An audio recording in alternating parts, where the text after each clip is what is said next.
आज का हमारा अध्याय है दादू।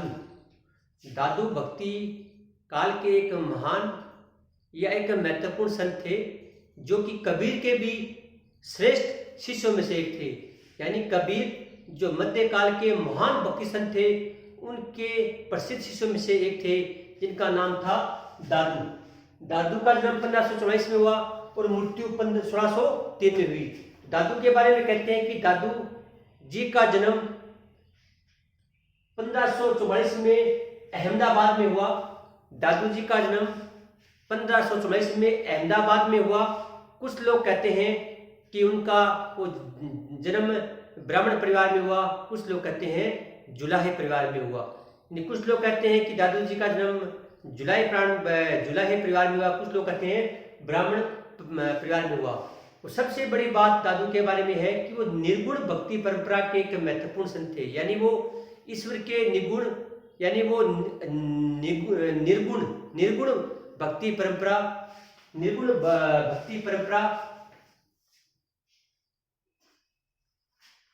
पर उन्होंने बल दिया, या निर्गुण भक्ति परंपरा के वो संत थे। और उनके बारे में उनकी सबसे जो प्रसिद्ध जो गद्दी है, जो उनका मुख्य स्थान है, वह राजस्थान के नराना या नारायणा है। उसमें उनकी मुख्य गद्दी है दादू जी की। दादू जी के जो मुख्य संत है राजस्थान में ही है। राजस्थान में दादू जी के मानने वाले अधिकांश लोग हैं, लेकिन उनके बारे में महत्वपूर्ण बात है कि उन्होंने मूर्ति पूजा, जाति प्रथा और कर्मकांड का विरोध किया। यानी दादू जी ऐसे संत थे जिन्होंने मूर्ति पूजा, कर्मकांड और जो थी जाति प्रथा, कर्मकांड और मूर्ति पूजा का इन्होंने विरोध किया था, क्योंकि उनके अनुसार ये तत्कालीन समाज की वजह थी। उनके अनुसार किसी व्यक्ति को जातिवाद नहीं करना चाहिए, आडंबर नहीं करना चाहिए। और जो मेन बात थी मूर्ति पूजा, उनके अनुसार मूर्ति पूजा नहीं करनी चाहिए, निर्गुण ईश्वर की आराधना पर बल देना चाहिए। और उनकी जो दादू पंथी है, उनकी पांच शाखाएं हैं। पहली शाखा खालसा, दूसरी व्यक्त, तीसरी उद्बोध, चौथी खाकी और पांचवी नागा। तो इस दादू पंथ की 5 शाखाएं हैं: खालसा, विरक्त, उत्तरोध, खाकी और नागा। तो इनके बारे में महत्वपूर्ण एक ये भी है कि इनकी विद्वानता से प्रभावित होकर उस समय के मुगल बादशाह अकबर ने इन्हें फतेहपुर सीकरी में धार्मिक चर्चा के लिए बुलाया। यानी भक्ति आंदोलन के इतने महान संत थे दादू जी, इनको अकबर ने धार्मिक चर्चा के लिए फतेहपुर सीकरी में बुलाया। उनके जो प्रमुख शिष्य थे उसमें सुंदरदास, गरीबदास और रजब जी थे। यानी दादू जी के शिष्यों में सुंदरदास, गरीबदास और रजब जी थे।